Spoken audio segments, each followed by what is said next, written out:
नमस्ते एवरीवन, मैं हूँ अभिनेत्री शिखा मल्होत्रा और आज मैं अपने शो बातें शातें में शिखा मल्होत्रा में अपने बहुत ही खास मेहमान के साथ हूँ। मेरे बहुत बहुत बहुत मेरे और मेरे पेरेंट्स की बहुत ज्यादा फेवरेट हैं, आप सभी के फेवरेट हैं, ब्रिजेंद्र काला जी। नमस्कार। तो फैमिली में सबको पता था पिताजी वगैरह को कि गाता अच्छा है?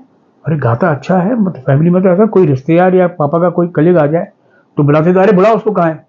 फिर मैं आता था कोने में खड़ा हो, अच्छा कोने में खड़ा हाँ करके। चल सुना दे कुछ। तो फिर बस खड़े होके सीधे, कोरा कागज था ये मन मेरा, लिख दिया नाम उस पे तेरा। तो गाना पूरा सुना के क्या बात है। चल जा।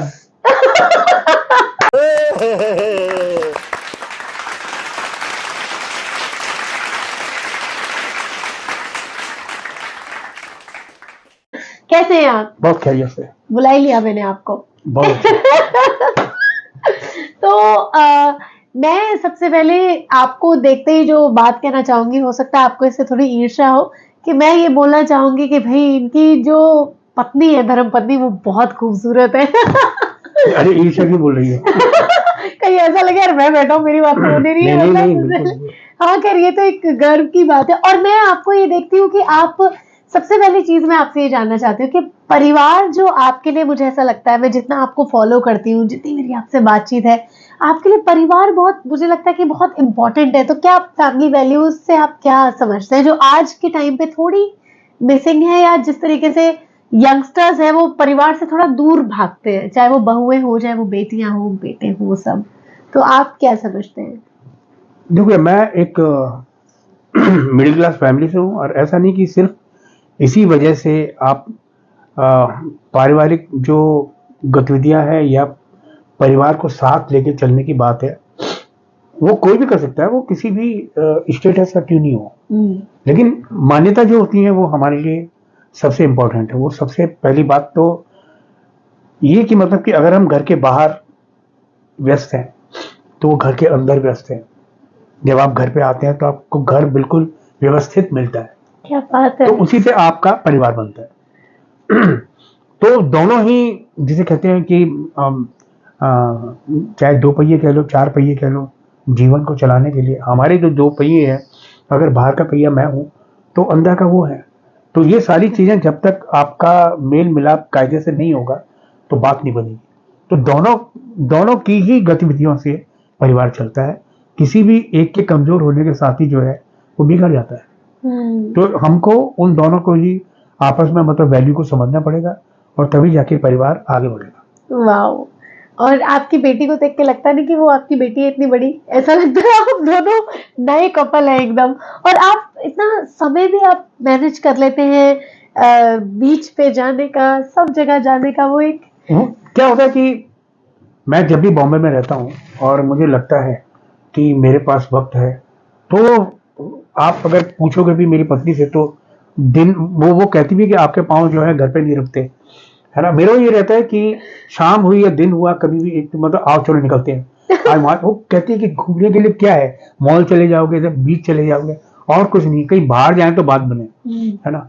बाहर जाने का कार्यक्रम जो है वो तभी होता है। कुछ कभी कभी क्या होता है कि मैं किसी शूट पे जाता हूँ, अगर पता लगा कि मैं 5-7 दिन शूट कर रहा हूँ बाहर, तो 2-3 दिन के लिए उनको बुला लिया, साथ में ले गए, या उनको पहले भेज दिया, या उनको बाद में बुला लिया। तो कैसे भी, क्योंकि यहाँ पर बेटी है, साथ में हमारे पास एक बहुत नन्ही प्यारी सी बिल्ली है, न्यू उसका नाम है ना। तो मुदिता जो है सबसे बड़ी चिंता उसी की रहती है, कि हम में से कोई भी घर से बाहर जाए उस न्यू को इतनी प्रॉब्लम नहीं होती। लेकिन जब मेरी वाइफ घर से बाहर जाने को निकलती है ना, मार्केट भी जाने को निकलती है, तो ऐसे दिखती रहती है आगे पीछे कहाँ जा रही है। हाँ, तो वो एक बहुत बड़ा कारण है कि हम सब इकट्ठा भी नहीं निकल पाए हैं घर से बाहर। लेकिन हाँ, मैं जब जब शहर में रहता हूँ तो मेरी पूरी एक इच्छा ये रहती है कि हम ज्यादा से ज्यादा वक्त चाहे घर में साथ बिताएं, चाहे बाहर बिताएं, चाहे किसी कॉफी शॉप में चले जाएं, या कोई भी ऐसी जगह चले जाएं। हम लोग पृथ्वी जाते हैं, पृथ्वी बहुत एंजॉय करते हैं। मैंने देखा आपका रिसेंट पृथ्वी तो में कभी कॉफी अभी वाला मतलब पोस्ट। बीच में हम बहुत दिनों के बाद गए। पहले एक वक्त हुआ करता था जब हम बीच अक्सर जाया करते थे, तो क्योंकि समुद्र जो है, समुद्र को देखना जो है वो अपने आप में, क्योंकि हम लोग पहाड़ के लोग हैं, तो पहाड़ हाँ। तो आपने बहुत देखा है। आप है? गढ़वाल पौड़ी से हाँ। है तो फिर और मेरी वाइफ नैनीताल से है, तो पहाड़ तो बहुत देखा हम लोगों ने, लेकिन समुद्र जो है ना, वो अभी भी मतलब इतने साल हो गए यहाँ रहते रहते, नया ही लगता लेकिन है। वो नया लगता है। क्या बात। तो कभी भी ऐसा होता है तो फ्रेश फील करने के लिए गोवा बात अलग है कि गोवा के समुद्र में चले गए, तो वो तो एक घूमना घामना हो गया। हाँ। लेकिन ये जो हमारा जो शहर का बॉम्बे बीच, जो बीच है, या मड चले गए, तो वो एंजॉय करना एक अलग बात होती है। क्या बात है। और वही चीज मुझे लगता है आपकी सारी बातें सुनने के बाद मुझे लगता है जो आजकल जैसे हम बहुत शॉकिंगली हमें ऐसा लगता है कि हमारे पेरेंट्स इतनी लंबी लंबी शादियों में, अरेंज मैरिज है आपकी, अरेंज में तो आप भी इतनी शादी में, अभी भी आपकी शादी में वो एक स्पार्क है, तो वो शायद बहुत सारी चीजें ऐसी होती होंगी जो आप मानते होंगे, जो वो बिल्कुल। भी मान लेती होंगी, बिल्कुल। और जब कोई टकराव होता होगा तो कोई ना कोई उस चीज को संभाल लेता होगा। Naturally। क्योंकि आजकल हम लोग जो यूथ है वो कई लोग तो प्लान कर लेते हैं कि अब शादी ही नहीं करनी क्योंकि हम किसी की सुन नहीं सकते, और जैसे फैमिलीज के साथ एडजस्ट नहीं कर सकते, सास ससुर नहीं चाहिए, ये डिस्टरबेंस है लाइफ में और ये सारी चीजें, तो वो शादियां चल भी नहीं रही है, जल्दी जल्दी शादी हो रही है, जल्दी जल्दी डाइवोर्स भी हो रहे हैं। उस पे आपको क्या लगता है कि जिस चीज को लोग कॉम्प्रोमाइज कहते हैं, उसको आप वाकई में शादी में कॉम्प्रोमाइज कहते हैं या कैसे लेते हैं चीजों को? देखो क्या है ना कि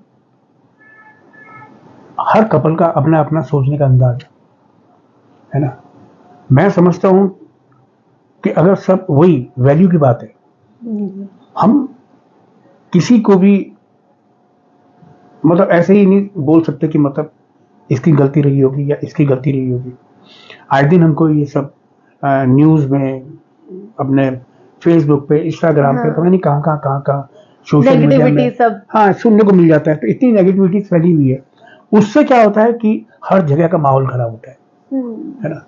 आज अगर किसी का भी घर टूटता है तो उसकी जो आवाज सोशल मीडिया से उखड़ के जब आती है तो वो हर घर में जाती है ना।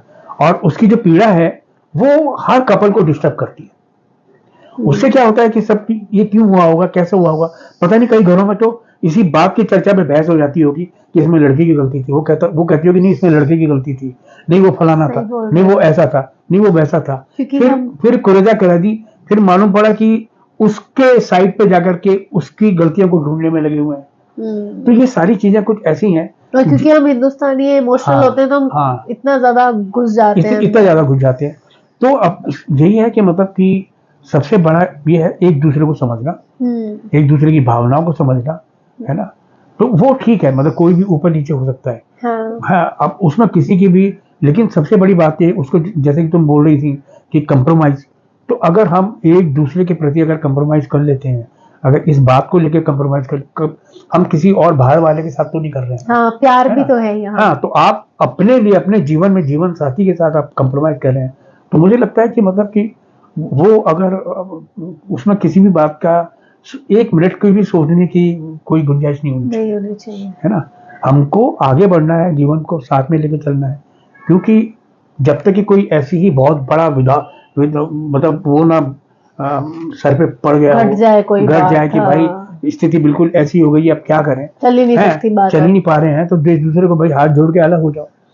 लेकिन अगर कोई भी बात ऐसी है जो कि मतलब खास तौर से देखा गया कि छोटी छोटी बातों पे, है ना, ईगो जिस तरह मैं आ जाती है, तो वो जो मैं उसको हम बना के चलो, तो मुझे लगता है कि हमेशा से खुशियां साथ में रहेंगी। और मेरा हमेशा से यही प्रयास होता है कि क्योंकि मैं मैक्सिमम टाइम घर से बाहर रहता हूँ, तो क्योंकि सिर्फ फोन पे ये ऐसा हो गया, वैसा हो गया, ये होना है, वो होना है, तो जब भी मैं आता हूँ तो मेरे से उसके बावजूद भी मेरे पास बहुत सारे काम होते हैं, मीटिंग्स होती हैं, कई कहानियां सुननी होती हैं, फिल्म की डबिंग्स होती हैं, कि मतलब कि इतने सारे काम बन जाते हैं, काम के अलावा ज्यादा काम होता है। हाँ, कि मतलब ये रह गया, वो रह गया, बैंक जाना है कि फलानी जगह जाना है कि इधर जाना है कि उधर जाना है, फिर बाकी लोगों से भी मिलना है, वो सारे के साथ साथ आपका परिवार भी है। तो उसमें क्या है कि जब मेरे को मौका मिलता है तो मैं तौर से मतलब मैं ये भी नहीं देखता हूँ कि मतलब वो सारा, क्योंकि मैं तो बाहर नहीं हूँ ना, मैं तो यहाँ पर हूँ, है, तो मैं ज्यादा काम नहीं कर रहा हूँ, लेकिन वो तो वही रेगुलर काम कर रही है। लेकिन शाम तक मैं यही भूल जाता हूँ कि मतलब वो थक गई होंगी, है ना। तो मतलब ये बोल करके कि आओ चलो चलते हैं, बोलती यार बहुत थकान, कल चलें। तो मैं कहती यार मेरी तो इच्छा है कि तुम चलो बाहर, चलो कॉफी पिलाते हैं, है ना, एक राउंड कॉफी का ही लगा लेते थे। तो जो हमारे अड्डे हैं कॉफी वॉफी पीने के, वो सेम जगह पे आकर के मैं उनको भी लेके जाता हूँ क्या बात है, और थोड़ा सा एंजॉय हो जाता है, एक थोड़ी फ्रेशनेस फील होती है। क्या बात है। हाँ। आपकी इन सारी जो आपने चीजें कही ना, उसमें बहुत सारी चीजें सरल हो गई कि मैं को हम बनाते हैं, और हाँ जब तक कोई बहुत बड़ी बात नहीं है वो सारी और हाँ परिवार की नेचुरली, मतलब फिर values। तो और आप जैसे गढ़वाल पौड़ी से हैं, फिर भी आप मथुरा में आप बाद में आ गए, लेकिन आप मतलब बिल्कुल ऑपोजिट डायरेक्शन से होते हुए जो आपने पान सिंह तोमर में जो लैंग्वेज बोली है, क्योंकि मैं खुद मदर मेरी यूपी से हो, तो आपने ऐसे बोली जैसे आप ही की भाषा हो, मतलब हाँ, क्योंकि मैं मजा आ मथुरा, गया मुझे। बिल्कुल बिल्कुल, मेरी पैदाइश उत्तराखंड की है, पौड़ी गढ़वाल, लेकिन मैं रहा बचपन से मथुरा में। मेरी पढ़ाई लिखाई, मेरा थिएटर, रेडियो, आकाशवाणी, ये सब सारी की सारी एक्टिविटीज मेरी जो है वो मथुरा में रही, मथुरा में भी और मथुरा ब्रज। तो पान सिंह तोमर में जो लैंग्वेज थी वो ब्रज के बहुत करीब है। बहुत, क्योंकि वो तो मैं बोल गया, किसी ने ये भी नहीं पूछा मुझसे कि ये कौन सी भाषा बोल रहे हो भाई, क्योंकि वो उसमें एकदम नेचुरली आ गया वो। बिल्कुल बिल्कुल उसमें विलीन हो गई पूरी तरह। क्योंकि बाकी सब लोग जो भी आए रहो है जाए रहो है ये सब कर रहे हैं, तो हाँ। वो सब पता चल रहा है कि कोशिश कर रहे हैं, बिल्कुल बिल्कुल, और मतलब आप तो एकदम फ्लो में ऐसे हाँ, आप मेरे फ्लो में थी, बिल्कुल डेफिनेटली फ्लो में थी। तो एक बहुत मजा आया। मेरे पास मतलब कभी कभी क्या होता है कि ये दो भाषाएं हैं, एक तो गढ़वाल साइड की या कुमाऊनी साइड की, जो भी कह लो आप, पहाड़ साइड की, हाँ, और ये ब्रज की। तो इस तरह की जो भी फिल्में बनती है, जो भी सीरीज बनती है, तो मेरा आग्रह है उनसे, प्लीज मेरे को संपर्क करें और इस तरह की फिल्मों में मेरे को काम दें, जिससे कि कम से कम उनकी जो लैंग्वेज है सही प्रेषित हो आगे। हाँ, वो मतलब कायदे से जो है दर्शकों तक पहुंच पाए, है ना। मैं एक दो फिल्में थी ऐसी जिनमें मतलब मैंने काम भी किया है, लेकिन दुर्भाग्यपूर्ण स्थिति ऐसी रही कि मतलब उनकी लैंग्वेज से बहुत तकलीफ हुई लोगों को। तो इसलिए क्या होता है कि मतलब कि आपको, मेरा एक दोस्त है कुंजी बिहारी शर्मा, वो बिल्कुल मतलब डीआईजी की रैंक के, अभी मैं भोपाल में मिला था उनसे, घर गया था उसके, तो उसने सबसे पहले शिकायत मुझसे यही की, यार तू तो मथुरा को है यार, ऐसी ऐसी भाषा बोले हैं, है ना, कि मतलब भाषा को कतई ज्ञान नहीं है लोगों को और कुछ भी बोल रहे हैं। जी पता नहीं का कह रहे हैं, हाँ, का कि बोल काका रहे कह रहे हैं, हैं। तो मैंने कहा कि अब ताकि पता ही ना है। हर जगह पे मेरी दखलंदाजी नहीं हो सकती है। हाँ सही बात है। बाकी क्योंकि सबकी फिर वही बात हो गई, ईगो होती है, सबको कैसे किसी को समझाए, वो समझना चाहता है कि नहीं तो चाहता। उसको ये लग रहा है कि तू मुंबई में है, तू इस लाइन में है, तूने क्यों नहीं, अरे मैंने मेरे को पता ही चला कब निकल गई। किसी ने मुझसे थोड़ी कहा कि मतलब कि भाई तुम करो इसको हाँ, ठीक, कि नहीं, कि मतलब कि मेरे सामने हो रहा हो और मैं देख रहा हूँ, हाँ ऐसा मुझे बिल्कुल, नहीं हाँ था। जो मैं सुधार कर लूँ। हाँ आपके पिताजी वेटनरी क्लिनिक, हाँ, मेरे पिताजी जो है वो वेटनरी कॉलेज मथुरा में कार्यरत थे, पापा गेम सुपरिटेंडेंट थे। क्या बात। तो मतलब मेरे मोहल्ले के बच्चे जितने भी मेरे साथ थे, हम जाते थे वहाँ, और पापा से मतलब कैसे भी करके बल्ला, हॉकी, फुटबॉल, गेंद जो मिल पाता था वो ले आते थे। अगर वो नहीं देते थे तो फिर हम कैप्टन को बताते थे, फिर कैप्टन के थ्रू जो है वो लेके चले जाते थे, है ना। साइकिलों में जाते थे हम 3-3, 4-4 किलोमीटर बाप दूर। रे। हाँ, तो आपके, खैर मेरा तो आपसे अपने आप ही कनेक्शन हो गया, बीएससी आपने की है, और आपको क्योंकि अंकल तो चाहते होंगे कि भाई कुछ तो, क्योंकि पुराने फादर मदर को तो ये सब एक्टिंग वगैरह को तो कुछ मानते नहीं थे, हाँ। तो आपको एक मुझे लगता है सरकारी नौकरी का एक वो रहा ही होगा कि भाई क्या करोगे वाला। तो वो कैसे आपने, और पढ़ाई का आपका कैसा रहा दौर, क्या करते थे पढ़ाई में? पढ़ाई में क्या करते थे, पढ़ाई में मैंने और साइंस आपने कैसे ले ली, मतलब इतनी हिम्मत दिखाई आपने? वो जो 8वीं कक्षा के बाद जब 9th में आप आते हैं तो सब्जेक्ट चेंज होते हैं। हाँ। तो हमने भी अपने पापा ने पूछा हमसे कि मतलब कि लो भाई अब तुम बताओ क्या लोगे 9th में। हमने कहा संगीत। तो उन्होंने हमको बहुत बड़ा एक आशीर्वचन दिया जो मैं कैमरे में बोल नहीं सकता। और फिर हमसे कहा कि मतलब ये कोई सब्जेक्ट है। और उस वक्त मेरे को इतना ज्ञान नहीं था कि संगीत पढ़ाने के लिए ना कोई टीचर भी नहीं थे पुरुषों को। हाँ। लड़कियों को पढ़ाने के लिए थे। लेकिन वो बाद में मेरे को एहसास भी हुआ इस बात का कि अगर मैं ले भी लेता तो बहुत गिनती के शायद कोई एक आध जगह होगी जहाँ पर लड़कों को संगीत सिखाते होंगे। हालांकि क्लासिकल संगीत के लिए तो गुरु लोग होते ही थे कहीं ना कहीं। खैर फिर पापा ने कहा कि तुम कॉमर्स लो। मैंने कॉमर्स क्यों नहीं, साइंस लेंगे। अब भी एकदम 30 मार्क का। फिर हमने उड़ता तीर ले लिया और साइंस फिर हाँ कह दी।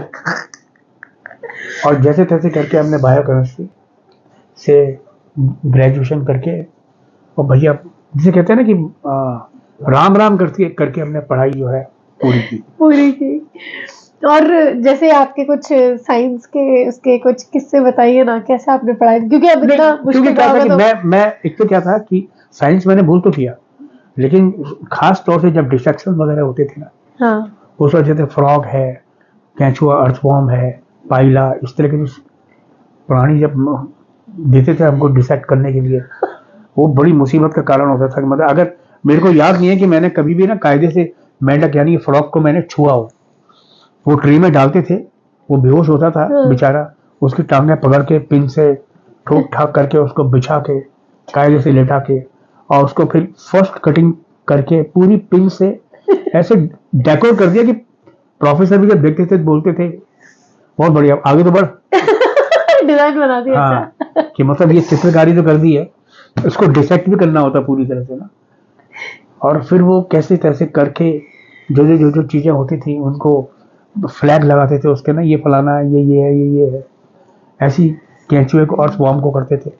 तो मैं देखता था कि अर्थवॉर्म को ऐसे करके पिन लगा के और हाथों से उसको बिल्कुल प्लेन करते थे, उसके बाद डिसेक्ट होता था। हाँ। मैं चिमटी के थ्रू उसको करता था, कभी मैंने हाथ नहीं लगाया किसी को। अब बताओ ऐसे आदमी को आप कहते हो कि डॉक्टर बन जाए, कैसे बन जाएगा? मैं मतलब वही कहना चाहिए, राम राम करके मैंने कैसे भी करके निकल गया मैं। हाँ बस ये अपना। लेकिन आपने वहां भी अपनी कलाकारी, एक जो आर्टिस्ट होता है, आप वहां डिजाइन बनाने लगे बढ़िया से। और हाँ डिजाइन नहीं, मतलब उसको मैंने खैर कुछ तो करना था ना। आपने सोचा नहीं कि अभी क्लास ओवर हो जाएगी, घंटी बज जाएगी और ये डिजाइन मतलब। हाँ तो ये तो मुझे तो प्रोफेसर साहब ये बोलते थे, भाई इसको जल्दी से निपटा, अभी घंटा बज जाएगा तो सजा में कलाकारी करता रहेगा बस।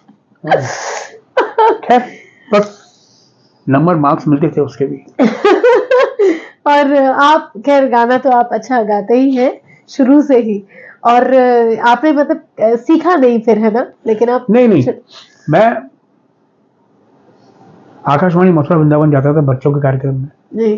फिर उसके बाद यूथ प्रोग्राम में गया, उसके बाद फिर ड्रामा सेक्शन जो था उसमें मैंने ड्रामा किया। हाँ। और स्कूल के जो फंक्शंस वगैरह होते थे या प्रार्थना वगैरह होती थी उसमें गाता था, प्रार्थना गाता था, है ना। 2-3 लड़के होते थे उसमें, मैं भी हुआ करता था। क्या फिर बात जो एनुअल डेज होते थे हाँ। उसमें हमारी भागीदारी बड़ी अच्छी होती थी, मतलब कि गाने वाने स्टेज के प्रोग्राम वगैरह उस तरह से होते थे। क्या तो बात। वो मैंने काफी मतलब इंटर, फिर उसके बाद ग्रेजुएशन। तो फैमिली में सबको पता था, पिताजी वगैरह को, कि ये गाता अच्छा है?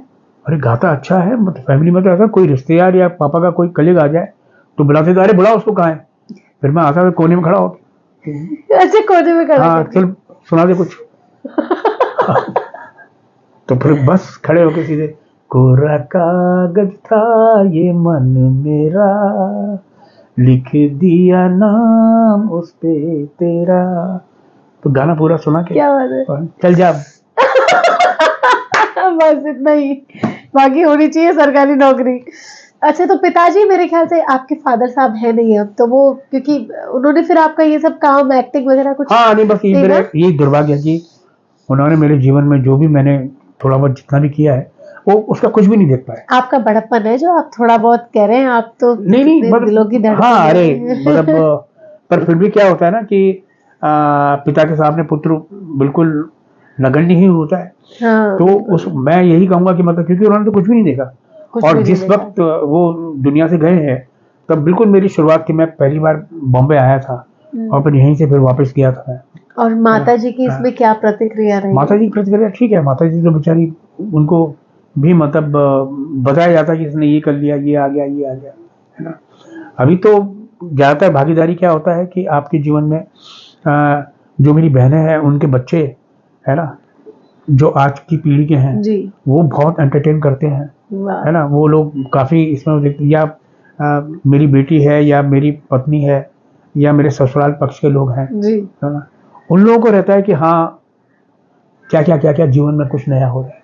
मुझे तो बहुत अच्छा लग रहा है, और सुन के भी, और प्रेरणा भी मिल रही है कि परिवार के साथ कैसे आप जुड़ के, और क्योंकि जो खूबसूरती है वो साथ रहने में ही है। बिल्कुल बिल्कुल बिल्कुल। अकेले कहते हैं वो ठूठ सा खड़ा होके कोई इंसान क्या करेगा, तो वो चीजें हैं।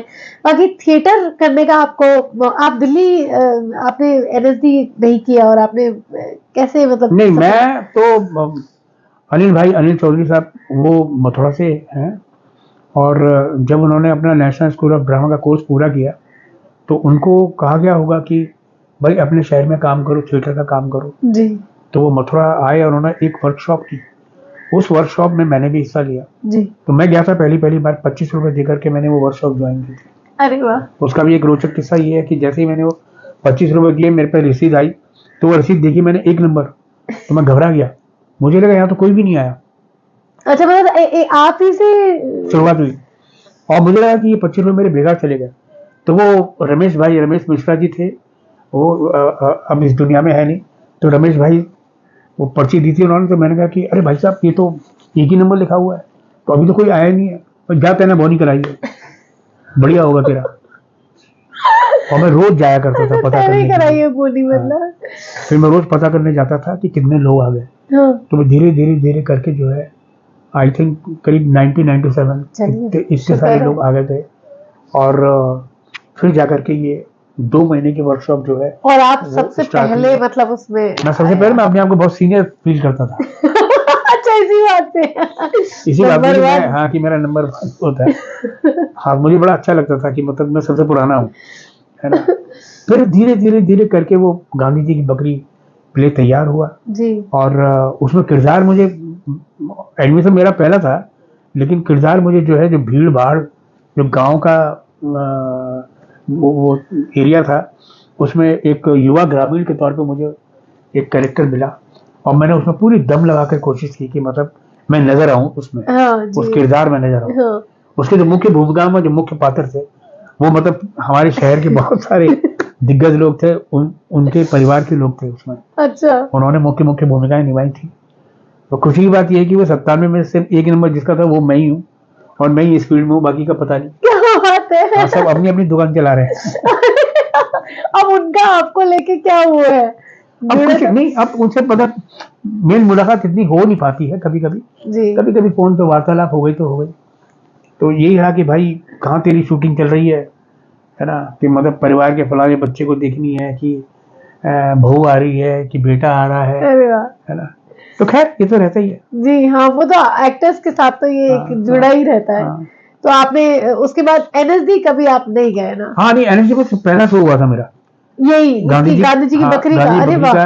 फर्स्ट शो मेरा नेशनल स्कूल ऑफ ड्रामा के अंदर रविंद्र ने एक ओपन थिएटर लगाया था, एक स्टेज बनाई थी। आई थिंक कोई एक्सपेरिमेंट था, उस वक्त कुछ कर रहे होंगे, उस समय की बात है। और वहां पे वो प्ले हमारा हुआ। क्या बात। और मतलब उसी समय एकदम उन्हीं दिनों में मुझे पता चला था कि भाई एक्टिंग का भी कोई स्कूल होता है। और मैं जाकर के वहाँ ऑफिस में खड़ा भी हो गया था सुबह जाके। तो हमारे स्टिल फोटोग्राफर साहब है ना, वो आए, उन्होंने मुझे देखा वहाँ पे कि क्या कर रहे हो भाई। तो मैंने कहा कि मैं बस कुछ बात करनी थी इनसे। बोले क्या बात करनी थी? मैं सोच रहा था एडमिशन ले लूँ यहाँ। तो हंसे बड़ी जोर से। उन्होंने कहा कि मतलब उनको हंसी इसलिए थी कि अबे एडमिशन ऐसे थोड़ी होता है कि तू लाइन में लगे और एडमिशन हो जाएगा, है ना। लेकिन उन्होंने कहा क्यों लेना है एडमिशन? तो मैंने कहा इसलिए थोड़ा एक्टिंग सीखनी है। बोले आती तो है। नहीं, मैंने कहा थोड़ा और अच्छे तरीके। अच्छा, उन्होंने कल रात को ही प्ले देखा था आपका? रात को उन्होंने प्ले देखा, तो उन्होंने कहा तुम्हें ठीक से आती है, अरे तुम क्या करो, तुम फ्रीलांस थिएटर करो। हम क्या फ्रीलांस क्या होता है?